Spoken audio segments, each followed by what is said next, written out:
여러분 안녕하십니까? 오늘 뉴스는 우리 일상생활에서 밀접하게 바뀌는 경제 소식들부터 전하겠습니다. 여러 차례 예고 소식 전해드렸던 예금 보호 한도 상향이 오늘부터 공식 시작됐습니다.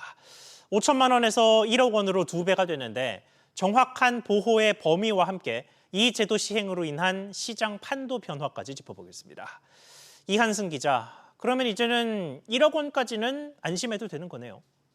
네, 그렇습니다. 정확히는 한 금융회사에 있는 모든 예금의 원금과 이자를 포함해 1억 원까지입니다.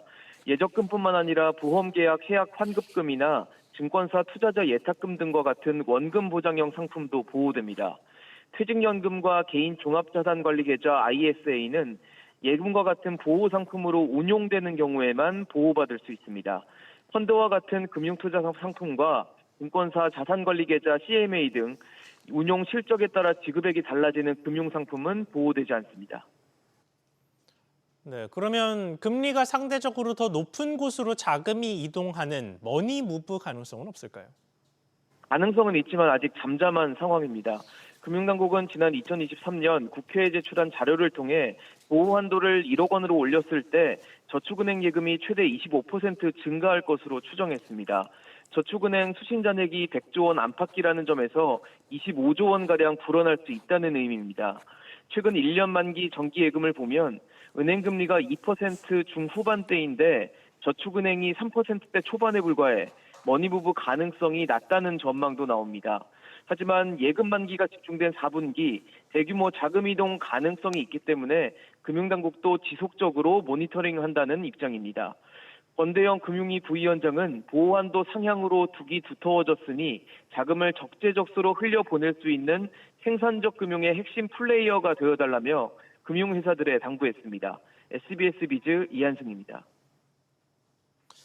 서울시가 폐 파출소 같은 공공부지에 부동산 조각 투자, 이른바 토큰 증권 방식을 도입합니다. 시민이 공공부지에 직접 투자하고 그 수익을 공유할 수 있도록 하겠다는 건데 자세한 구상의 내용 짚어보겠습니다. 박연신 기자, 서울시가 도입한 방식이 정확히 어떤 겁니까? 부동산 조각 투자는 특정 부동산을 수익 증권화해 다수의 투자자가 소액으로 분산 소유하는 방식입니다. 서울시는 현재 사용되지 않거나 활용이 잘 안 되고 있는 폐파출소 가운데 입지 여건이 좋은 것을 선정해 토큰 증권 시범 사업에 나서기로 했는데요. 검토 중인 후보지는 동작구 상도동의 상도 5 치안센터와 은평구 신사동의 신사 1 치안센터입니다.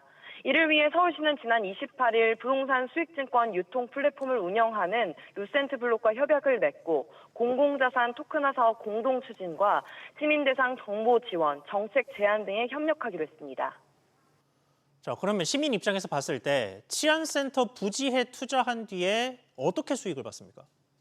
시민이 투자에 참여하면 공공자산에서 발생하는 임차료 수익과 향후 매각으로 인한 차익을 배당받을 수 있습니다.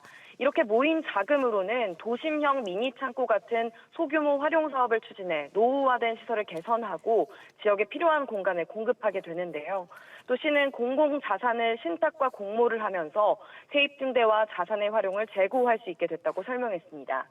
서울시는 연내 구체적인 사업 계획을 마련하고 사업화를 위한 사전 절차를 거쳐 내년 상반기 중 부동산 토큰 증권 공모에 들어갈 예정입니다. 이와 함께 시범 사업 결과를 바탕으로 폐치안센터뿐 아니라 다른 저미이용 자산까지 확대 적용할 방침입니다. SBS 비즈 박연신입니다. 기본적인 할인 판매로 이익을 얻을 수가 있어서 인기가 높은 온누리 상품권의 사용처에 연매출 30억 원 이하 기준이 신설됩니다. 이에 따라 유명 빵집인 성심당과 같이 매출 기준을 넘는 매장에서는 상품권을 쓸 수 없게 됩니다. 이정민 기자, 이게 기존에는 매출 기준이 없었나 본데 새롭게 도입되는 기준의 영향력이 어느 정도나 됩니까? 네, 현재 온누리 상품권 사용처는 지류형 약 20만 곳, 디지털형은 약 14만 곳인데요. 전국 전통시장과 상권 활성화구역 도소매업 매장, 종합병원, 치과, 학원 등이 포함되는데 매출 기준은 없었습니다. 앞으로는 매장별 연매출 30억 원 이하로 사용처를 제한함에 따라 이 가운데 1000여 곳이 사용처에서 제외됩니다. 이에 따라 성심당의 경우 매장별 연매출이 30억 원을 넘는 것으로 알려진 만큼 앞으로는 온누리 상품권을 쓸 수 없을 전망입니다. 네, 뭐 아쉬운 점도 있긴 하겠습니다만 그동안 사용처와 관련된 논란이 끊이지 않기는 했었죠. 관련된 논란도 전해주시죠. 네, 일부 대형 업체들이나 명품을 취급하는 점포들까지도 혜택을 받는가 하면 아예 사용처가 아닌 곳에서 이른바 꼼수 사용이 지적되었습니다. 주류 도소매업은 온누리 상품권 가맹점 제외 업종이지만 식자재 마트와 같은 식품 잡화점 주류 코너에서는 고가의 술을 살 수 있는 시기였습니다. 중기부는 이번 매출 기준 마련으로 고가의 사치품이나 주류 취급 업종을 제한하는 한편 영세 소상공인과 취약상권 활성화에 기여할 것이라고 설명했습니다. SBS 비즈 이정민입니다. 매주 월요일 전해드리는 이번 주 경제 이슈 딱 셋입니다. 함께 알아볼 박규준 기자 스튜디오에 나와 있습니다. 자, 박 기자. 예. 먼저 세계 키워드 연달아서 먼저 짚어보겠습니다. 금융수장 청문회, 40년 재정 전망, 그리고 2분기 성장률까지 세 개인데요. 자, 첫 번째 키워드 먼저 보면 첫 번째 키워드가 금융수장 청문회인데 금융위원장 이야기죠. 맞습니다. 내일 오전에 이억원 금융위원장 후보자에 대한 이 국회 인사청문회가 열리게 되는데요. 지난달 13일 날에 지명이 됐으니까 20일 만에 열리는 청문회가 됩니다. 관심은 아무래도 최대 현안인 가계부채 정책에 대한 이 후보자의 입장이 될 텐데요. 예. 이 후보자 측이 최근 국회에 제출한 이 서면 답변서를 보면 6.27 부동산 대책을 긍정적으로 평가하면서 필요하면 추가 카드를 꺼내둘 수 있음을 시사를 했습니다. 이 후보자는 6.27 대책에 대해서 단기적으로는 매우 효과적이라고 했고 주택시장과 가계대출 동향 등을 살펴서 필요시에 준비된 방안을 즉각 시행하겠다 이렇게 강조했는데요. 현재 금융위는 규제 지역 내에 LTV 비율을 더 하향하거나 전세대출 보증 비율을 더 낮추는 등의 이른바 추가 규제안을 폭넓게 검토하고 있는 상황입니다. 이 가운데 경제검찰인 공정위 주병기 위원장 후보자 청문회는 오는 5일로 잡혀 있는데요. 현재까지는 두 후보자의 경우 신상이나 전문성에 중대한 결격 사유는 없다는 게 중론이라서 이변이 없는 한 인사청문 경과 보고서가 채택될 가능성이 높아 보입니다. 알겠습니다. 자, 두 번째 키워드로 넘어가 보겠습니다. 40년 재정 전망인데 정부의 공식 보고서가 나오는 거죠. 맞습니다. 기재부가 모레 이 40년 기간의 재정 상태를 설명해주는 그런 류의 보고서를 발표하게 되는데요. 5년마다 발표하는 보고서인데 이번에는 올해부터 40년 뒤인 2065년까지의 재정 지출 또 국가 채무 규모에 대한 전망치가 담기게 됩니다. 아무래도 관심은 GDP 대비 국가 채무 비중인 나라 빚의 규모가 될 텐데요. 예. 직전 발표 때인 2020년에는 40년 뒤인 2060년 국가 채무 비율을 81%로 전망을 했는데 이번에는 세 자릿수로 과연 불어났을지가 주목이 됩니다. 국회 예산 정책처 같은 경우에는 올해 초에 내놓은 보고서에서 저출생 그리고 고령화로 국가 채무가 올해 47%에서 2072년이 되면 173%로 급격히 불어날 거다 이렇게 전망한 바 있는데요. 현재 이 세수가 목표치보다 덜 거치는 이른바 세수 펑크가 2년 연속 벌어지고 있고 올해도 세수 펑크가 유력한 상황입니다. 이 가운데 이재명 대통령이 확장 재정을 강조하다 보니까 중장기 재정 건전성에 대한 우려도 덩달아 커지고 있는 상황입니다. 알겠습니다. 자, 마지막 키워드 넘어가 보겠습니다. 2분기 성장률 관련된 내용도 전해주시죠. 네, 한국은행이 2분기 성장률 잠정치 수치를 발표하게 되는데요. 이 잠정치는 속보치 집계 이후에 발표되는 추가 숫자들을 이렇게 추가해서 조정하는 그러한 수치가 되는데 2분기 속보치가 잘 나와서 여기에 변동이 생겼을지 시장이 관심을 보이고 있습니다. 한은이 지난달 22일 날에 발표한 2분기 GDP 성장률 속보치는 전기 대비 0.6% 증가했는데요. 올해 1분기 마이너스 0.2% 역성장 충격에서 벗어난 겁니다. 이번에 잠정치에는 속보치에 제대로 반영되지 않은 6월 산업활동 지표에서 생산과 소비가 반등하긴 했지만 설비 투자가 부진했던 이 부분이 과연 잠정치에 어떤 영향을 줬을지가 주목이 되는데요. 이 가운데 한국은행은 4일에는 무역 성적표인 7월 국제수지 결과도 내놓게 됩니다. 6월까지 경상수지가 26개월 연속 흑자를 보였는데 미 관세 여파에도 흔들림 없이 흑자 행진을 이어갔을지 주목됩니다. 네, 알겠습니다. 세계 키워드 다시 한번 짚어보겠습니다. 금융수장 청문회, 40년 재정 전망, 그리고 2분기 성장률까지 박규준 기자와 함께 짚어봤습니다. 박 기자 잘 들었습니다.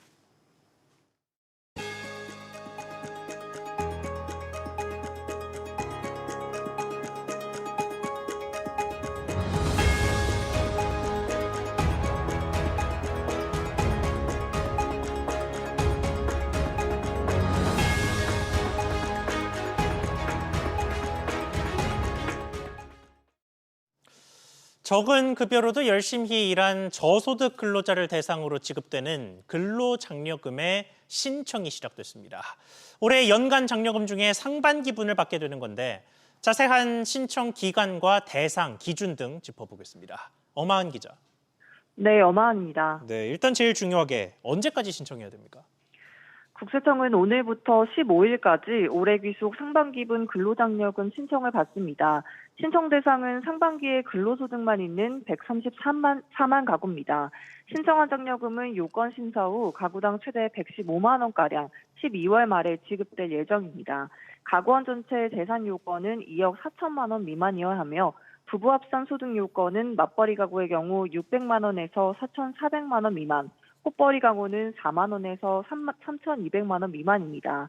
단독 가구의 경우 4만 원에서 2,200만 원 미만이어야 하며 배우자, 18세 미만 부양자녀 등이 모두 없어야 합니다. 국세청에 따르면 이번 상반기분 안내 대상의 절반 이상이 60대 이상이며 20대 이하가 21%로 뒤를 이었습니다. 또 65.7%가량이 단독 가구로 나타났으며 꽃벌이 가구와 맞벌이 가구가 각각 29.8%, 4.5%를 차지했습니다. 네, 그런데 만약에 이번 신청 기간을 놓치게 되면 어떻게 해야 합니까? 상반기분 근로장려금을 신청하지 못한 경우 하반기분 신청 기간인 내년 3월에 신청하면 됩니다. 또 내년 정기 신청 기간인 5월에 신청하는 방법도 있는데요. 국세청은 근로장려금 신청 편의를 제공하기 위해 자동 신청 서비스를 제공하고 있습니다. 신청 안내 대상자가 근로장려금 신청과 함께 자동 신청에 사전 동의하면 다음 2년간 소득, 재산 등 신청 요건에 충족할 경우 별도의 절차 없이 자동으로 장려금이 신청됩니다. 국세청은 자동 신청 대상자를 60세 이상에서 모든 연령으로 확대한 바 있는데요. 다만 사전 동의했더라도 신청 요건을 충족하지 못한 경우에는 자동 신청이 되지 않습니다. SBS 비즈 엄하은입니다. 최근에 큰 관심을 받고 있는 산업재해는 대부분 사고 관련 재해입니다. 책임 소재를 따지기 어려울지언정 작업하다 발생한 사고를 놓고 산재가 맞다 아니다를 따지는 일은 잘 없기 때문이죠. 그런데 질병은 사정이 좀 다릅니다. 정말로 일 때문에 아팠던 게 맞는지부터 따지는 지난한 시간을 보내야만 합니다. 정부가 관련된 소요 시간을 크게 줄이겠다는 목표를 제시했는데 자세한 내용 짚어보겠습니다. 정광현 기자, 정부 계획의 내용 전해주시죠. 업무상 질병의 산재 처리 기간은 지난해 기준 평균 227일, 약 7개월이 걸립니다. 고용노동부는 오는 2027년까지 이를 절반 수준인 120일로 줄이겠다는 계획입니다. 현장에서 추락이나 끼임 등 직접적인 사고를 당한 경우 처리 기간이 평균 17일인데요. 질병에 걸리면 업무와 인과관계를 입증하는 데 훨씬 오랜 시간이 걸립니다. 대표적으로 백혈병에 걸린 반도체 공장 근로자가 작업 공정에 쓰인 발암물질로 인한 산재를 인정받기까지 1,503일, 4년이 넘게 소요됐습니다. 네, 그러면 기간 단축을 위한 구체적인 방법은 뭡니까? 업무와 질병 간 인과관계가 기존 여러 사례나 역학조사를 통해 확인된 경우 절차를 간소화하기로 했습니다. 건설, 청소 등 육체 노동자의 경우 평균 166일이 걸리던 특별 진찰을 생략할 수 있게 되는데요. 들어보시죠. 노동자가 업무 수행 중 걸리는 질병의 절반이 근골격계 질병입니다. 상당 인과관계가 있다는 다수의 사례가 축적된 점을 고려하여 특별 진찰을 거치지 않고 판정위원회 심의를 통해 신속하게 처리하겠습니다. 광부와 폐암, 반도체 근로자와 백혈병 등 그간 조사나 연구가 충분히 이루어진 경우에도 평균 600일 넘는 역학조사를 매번 받을 필요가 없도록 할 방침입니다. 또 근로복지공단의 업무상 질병 전담 조직을 만들고 연말까지 집중 처리 기간을 운영하는 등 해결에 속도를 내겠다는 계획입니다. SBS 비즈 정광윤입니다. 다음으로 투자 관련 소식들 전하겠습니다. 미국 증시와 관련해서는 제로데이 옵션이라는 투자 방법 내지는 상품이 있습니다. 서학개미들 중에 단타 투자자들이 많이 접근하는 일종의 초단기 파생 상품인데 미래에셋증권이 이 상품의 제공을 시작합니다. 자세히 알아보겠습니다. 이민후 기자. 네, 이민호입니다. 네, 일단 이 서비스의 내용부터 전해주시죠. 네, 해당 상품은 초단기 파생 상품인 제로데이 옵션인데요. 주로 미국 대표 지수인 S&P 500, 러셀 지수 기초 지수에 기반해 상승장과 하락장의 옵션을 거래할 수 있는 서비스입니다. 미래에셋증권은 S&P 500 현물 지수를 기초 자산으로 삼고 정규 거래 시간을 포함해 20시간 동안 매매할 수 있게 했습니다. 옵션은 1포인트당 가격은 $100, 수수료는 온라인 기준 $7.5입니다. 기초 자산이 조금만 움직여도 큰 폭의 변동이 일어나고 만기가 하루이기 때문에 단타를 노리는 개인 투자자들의 관심이 큰데요. 지난해 8월 한국투자증권을 시작으로 4곳이 출시했고 하나증권과 KB증권도 조만간 내놓을 예정입니다. 네, 파생 상품이라는 말만 들으면 아무래도 위험이 좀 클 것 같은데 구체적으로 수익을 내는 구조가 어떻습니까? 네, 만약 6,470에 행사할 수 있는 권리를 $300를 주고 산다면요. 종가가 6,480에 달하면 수익은 종가에서 행사가를 뺀 금액의 $100를 곱한 $1,000가 됩니다. 이때 비용은 콜옵션 프리미엄 가격인 $300에 수수료를 더한 $307 50센트인데요. 수익에서 비용을 뺀 순익은 $692 50센트가 됩니다. 반대로 콜옵션 1계약을 매수했는데 지수가 6,450으로 떨어진다면 아무도 해당 권리를 사지 않게 돼 투자자는 옵션값만큼 손실을 보게 되니 주의가 필요합니다. 투자자들의 증거금 규모는 매수 포지션 경우 1포인트당 $100 정도만 있으면 되는데요. 매도 포지션의 경우 거래 이행 의무로 인해 원금 손실 가능성이 높아 1포인트당 약 $96,900, 우리 돈 1억 3,500만 원 정도가 필요합니다. SBS BG 이민우입니다. 국내 투자 관련세 소식도 있습니다. 대체거래소 넥스트레이드가 예상보다 더 큰 인기를 끌면서 거래 종목의 추가 정지를 적용하기 시작했습니다. 구체적인 종목 상황 보겠습니다. 신다미 기자, 거래가 얼마나 정지됩니까? 네, 넥스트레이드는 오늘부터 한화엔진과 풀무원 등 코스피 22개 종목과 LS 마린솔루션 등 코스닥 31개 종목, 총 53개 종목을 이달 말까지 한시적으로 중단합니다. 이미 지난달 20일부터 1차로 거래가 중지된 YG플러스 등 26개 종목까지 모두 79개 종목의 거래가 앞으로 한 달간 멈추게 된 건데요.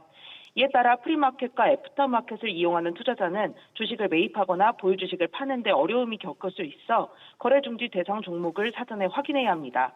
다만 여전히 한국거래소를 통한 정규시장 거래는 열려 있습니다. 네, 이런 조치가 내려진 배경도 전해주시죠. 네, 대체거래소는 최근 6개월간의 일평균 거래량이 시장 전체 거래량의 15%를 초과하면 안 된다는 자본시장법 시행령 규정이 있습니다. 단일 종목의 거래량도 한국거래소의 30%를 넘어설 수 없는데요. 평가에 반영되는 4월 이후부터 현재까지 넥스트레이드의 일평균 거래량은 2억 1,044만 주로 같은 기간 국내 증시 일평균 거래량이 13%에 달합니다. 지난달 넥스트레이드 일평균 거래 대금도 7조 원을 넘어서며 한국거래소의 절반 수준에 육박했는데요. 지난 3월 4일 출범한 넥스트레이드는 오는 30일 해당 규정을 처음 적용받는데 이 15% 룰에 걸릴 수 있다는 우려가 제기되자 선제적으로 거래량을 제한한 겁니다. 넥스트레이드는 향후 상황에 따라 제외 종목이 늘어나거나 기간이 연장될 수도 있다고 밝혔습니다. SBS 비즈 신다입니다.